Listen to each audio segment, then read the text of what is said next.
You ask Tiger to solve. This deals with linear equations with one unknown. The final result is m equals negative 336 over 11. Let's solve it step by step. Swap sides. Isolate the m. Multiply both sides by inverse fraction 2 over negative 11. Move the negative sign from the denominator to the numerator. Group like terms. Multiply the coefficients.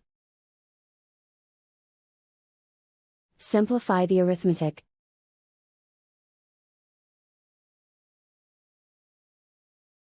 Move the negative sign from the denominator to the numerator.